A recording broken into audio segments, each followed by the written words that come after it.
What if I told you that your 3D printing business could grow faster, not by printing more products, but by tapping into audiences that you didn't know you already have? Whether you have another business, kids in sports or school, or even a local hobby group, you can get your products in front of more people without spending a lot of money on ads. Today, I'm going to show you exactly how to do it, no matter what your starting point. I am Ashley from Design and Forge Studios, Print to Profit. And I run a 3D printing business and a bakery, both from my home. I have learned how to make these businesses feed off of each other. But don't worry, because even if you don't have another business, there are so many untapped opportunities around you. So let's get into it. Let's start off with what is cross marketing. I'm sure most of you know what I'm talking about, but perhaps there's a few of you that are like, I'm not quite sure what she's getting at here. Cross marketing is simply promoting your products to another audience that you already have access to.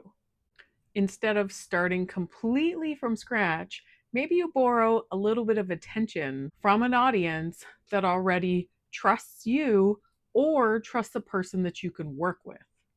First, how do I do this with my bakery? Any theme that I work with, I think about how I can add something 3D printed on top of the cake. Maybe it's as simple as a happy birthday topper, but maybe it's something more complex like a fidget or a more detailed topper, or for something like a unicorn cake, I can 3D print the horn and the ears to sit on top of that cake. Anything that I can try to tie in this business to that business, which A helps me to not be manually making those things with my hands because I hate working with fondant, so I don't really work with it that much. But B, it allows me to put these things onto the cakes, which really helps to up their presentation level and puts it in the back of all of my customers' minds. Hey, she also has this other business. I wonder what else she can make for me with that business. With that, I'm also about to go through a rebrand for my bakery. I'm changing the name next month, and I'm running a promotion right now where any orders throughout the month of August and September get entered into a giveaway, but they're also all getting a free macaron clicker keychain with their cakes. Really minimal cost for me, but so far, every single time somebody has come to pick up, most of them forget about this and they're really excited about it. They start clicking it right away and they love the idea of it. And then again, that puts it in their mind, oh, what else can she do like this? What other keychains? What other clickers? It just starts to get them going. So instead of me trying to hard sell my bakery customers on the 3D printing stuff, I am just quietly putting things in front of them for them to see to get them thinking. And I, of course, charge for all the toppers that go on the cakes. The macaron clickers are free, but any toppers I add onto the cake, that gets put onto the price of the cake. So these are not things that I am doing at no cost. Now, perhaps you don't have a second business that you can easily tie things into your 3D printing business with. But let me ask you this. First, do you have children? Do your children A, attend school, or B, play in any sports? Because there's so many opportunities with just those things. With the sports, you can talk to the coaches about maybe you're making bag tags, something with the team's logo on it and their names, something that's really individualized to that person. Not a hard thing to do, especially on MakerLab or even Tinkercad. You can do both of those things pretty easily. Maybe you can print medals for the local sports teams.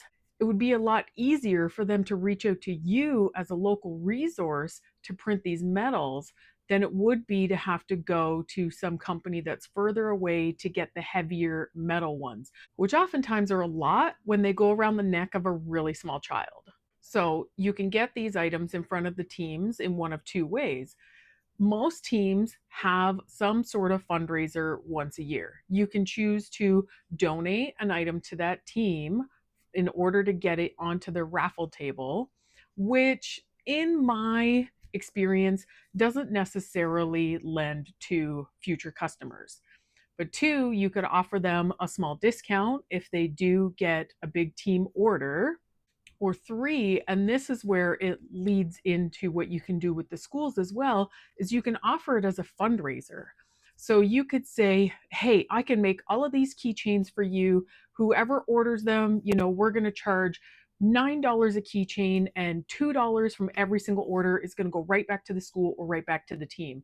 You are still making great profit in there. You're taking care of your business, but you're now also offering them a way to fundraise money.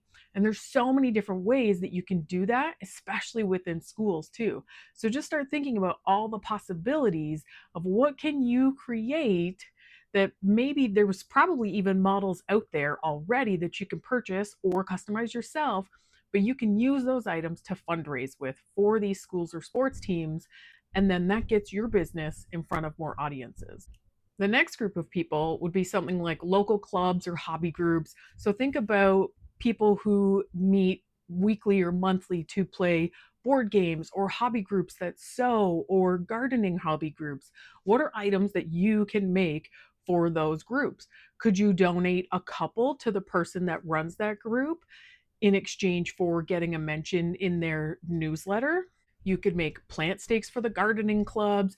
There's all different accessories that you can print for different games. And again, you could also choose to just offer a small discount and say, hey, you come purchase this item from me, and I'm going to offer 10% off just because you are a part of this local group. It's getting you in front of somebody else's trusted audience, but you're going to make sure that you are still getting paid to cover all of your materials, your time, and your profits.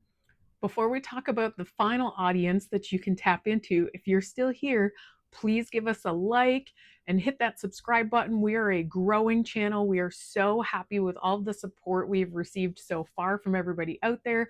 We get lots of comments on every video. Please don't be shy and drop a comment below if there's an area of your business that you're struggling in. If it's something that I have knowledge on and I can speak to, I am happy to do that for you.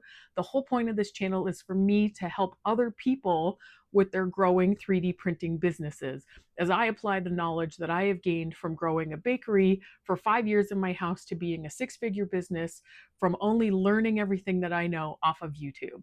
So hit that like and that subscribe and stick around for our future content.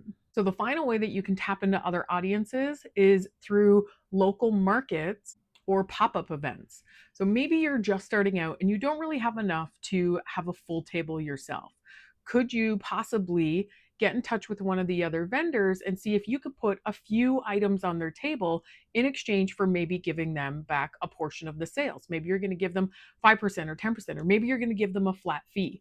Perhaps they're paying $100 for their fee at the table, and if you can use a part of that table, you're going to give them back $40.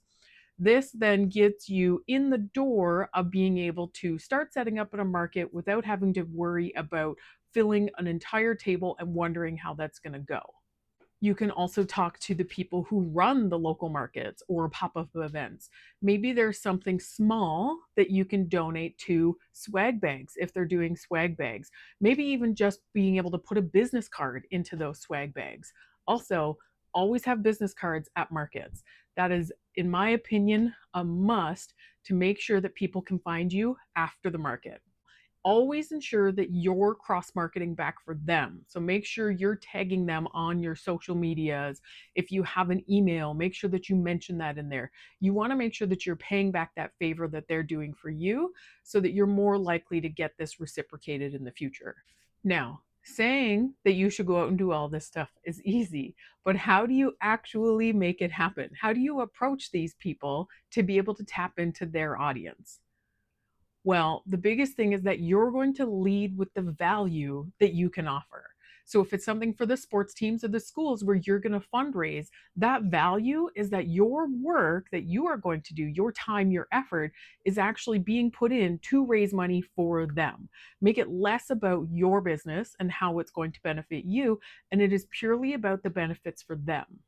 If it's teaming up with another small business, whether that's through a pop-up event or online, a market, something like that, you're going to lead with how you're going to also introduce them to your audience. You're going to help grow their sales because you're going to display some really unique items on the table, and those items are going to help to bring in more customers, which are then going to bring customers to look at their items as well.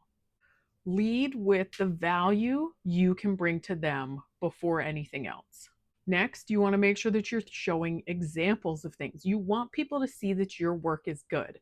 If I am trying to speak to a business about purchasing something from the bakery to give to their customers, what I like to do is I like to put together a little sample box for them. So it might contain some chocolate dip pretzels and chocolate dip licorice and some cupcakes. And I will always put their business logo on top of those cupcakes with edible paper. And I'm going to present it and it's going to look really, really good. And I'm going to say, this is exactly what you would give to your customers. So when they look at the display of this treat box that I gave them, they think, wow, this is really going to look good in my customer's eyes. And in turn, it's going to make their business look good. So you present to them really, really good product that they can look at and think, will this make me look good or bad?